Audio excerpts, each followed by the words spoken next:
Hello friends, welcome to life experience education. मैं हूं प्रवीण कुमार शर्मा और हम डिस्कस कर रहे हैं आपके साथ इंडियन हिस्ट्री यानी कि भारतीय इतिहास के बारे में।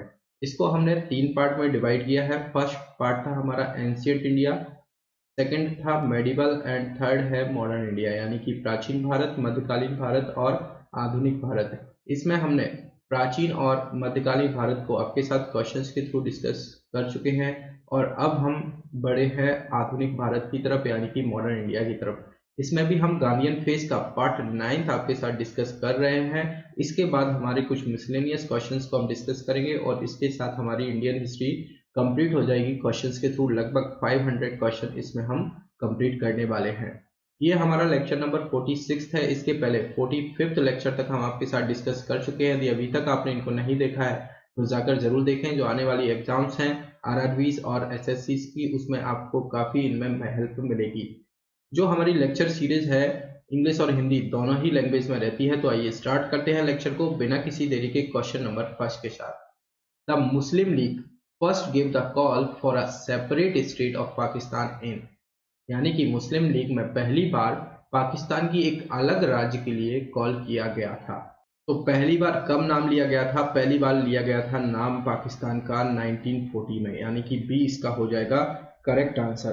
24 मार्च, कब? 24 मार्च 1914 में, 1940 में जो मुस्लिम लीग के लाहौर अधिवेशन, कहां पर? लाहौर अधिवेशन।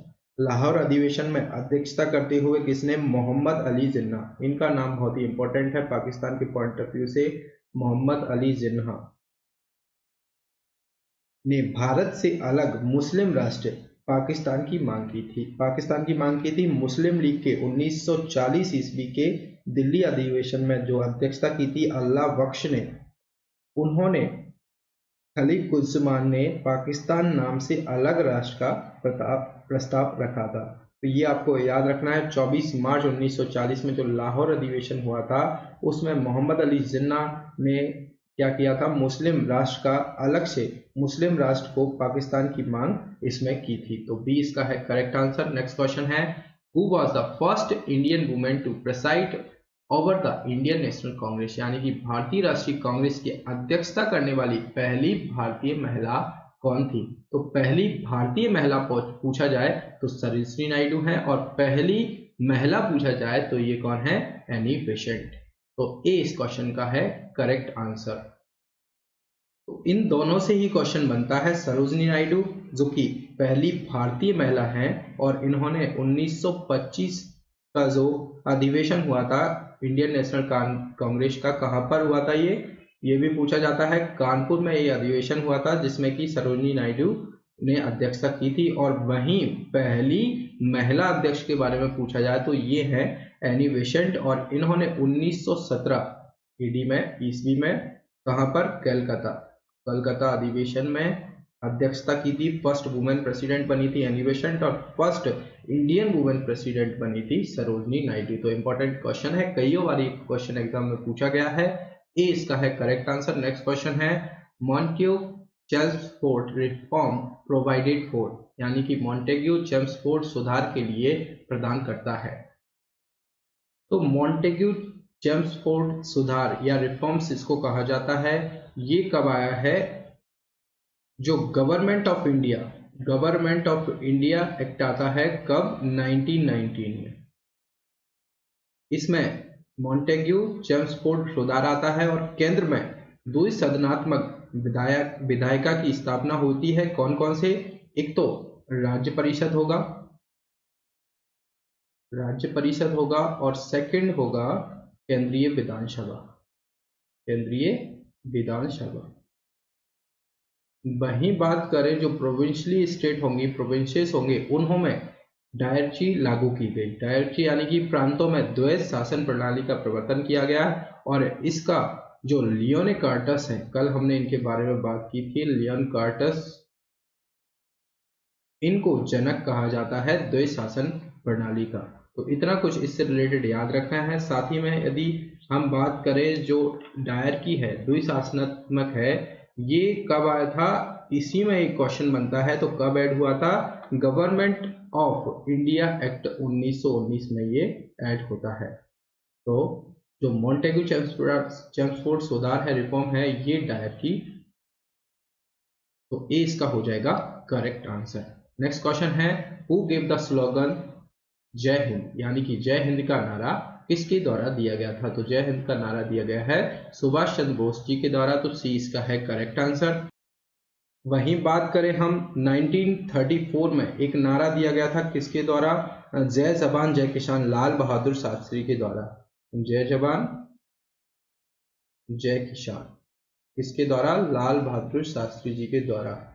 और बात करें वंदे मातरम, श्री बंकिम चंद्र चट्टोपाध्याय और इनकलाब जिंदाबाद, ये दिया गया था भगत सिंह जी के द्वारा। तो इतना कुछ नारों से स्लोगन जो है इनको याद रखना है आपको, ये क्वेश्चन भी बनते हैं एग्जाम्स में। सी इसका है करेक्ट आंसर। नेक्स्ट क्वेश्चन है, who was the first person to establish an independent Indian army outside India, यानी कि भारत के बाहर एक स्वतंत्र भारतीय सेना की स्थापना करने वाला पहला व्यक्ति कौन था? पहले व्यक्ति थे रास बिहारी बोस, तो सी इसका है करेक्ट आंसर।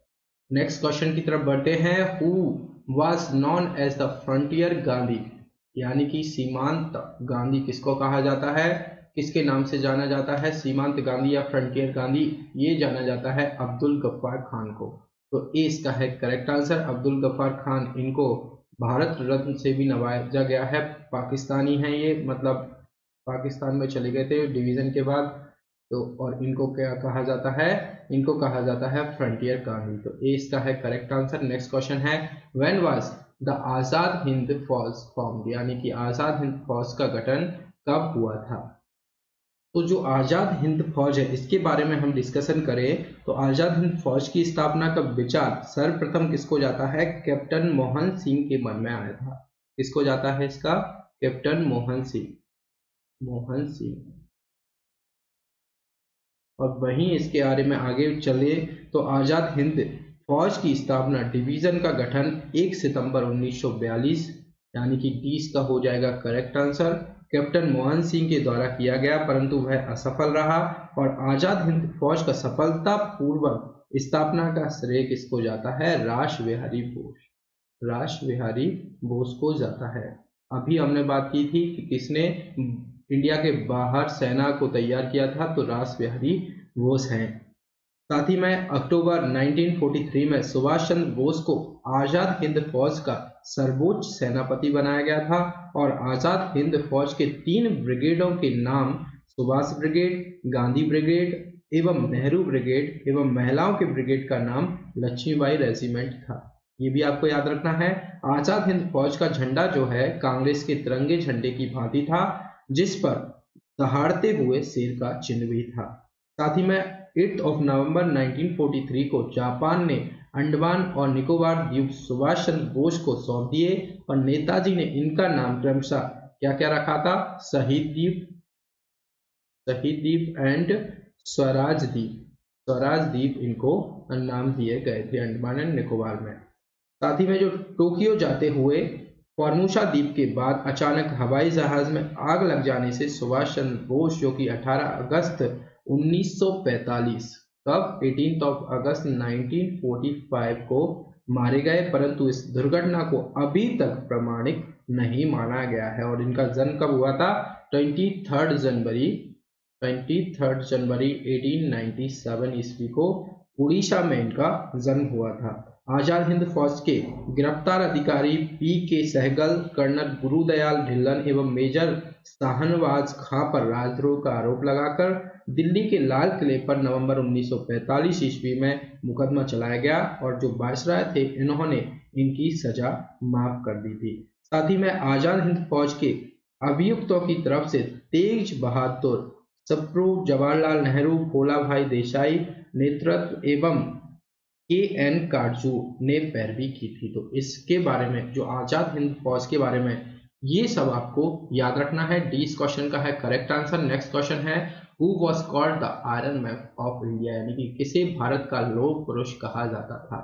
तो सरदार वल्लभ भाई पटेल जो है इनको आयरन मैन के नाम से जाना जाता था। ये इसका है करेक्ट आंसर। हमने इनके बारे में पहले भी डिस्कस किया है कि इन्होंने क्या करा था? बारदौली जो सत्याग्रह है, बारदौली सत्याग्रह, बारदौली सत्याग्रह कब हुआ था? 1928 में। 1928 में, जिसको कि नो रेवेन्यू कैंपेन कहा जाता है, और इसी में इनको क्या सरदार की टाइटल दिया गया था, सरदार की उपाधि इनको दी गई थी। फर्स्ट डिप्टी प्राइम मिनिस्टर भी थे सरदार वल्लभ भाई पटेल, और आयरन मैन के नाम से भी इनको जाना जाता था। ये है करेक्ट आंसर। नेक्स्ट क्वेश्चन की तरफ बढ़ते हैं। The president of Indian National Congress at the time of partition of India was, यानी कि भारत के विभाजन के समय भारतीय राष्ट्रीय कांग्रेस के अध्यक्ष कौन थे? तो अध्यक्ष थे जेबी कृपलानी जी।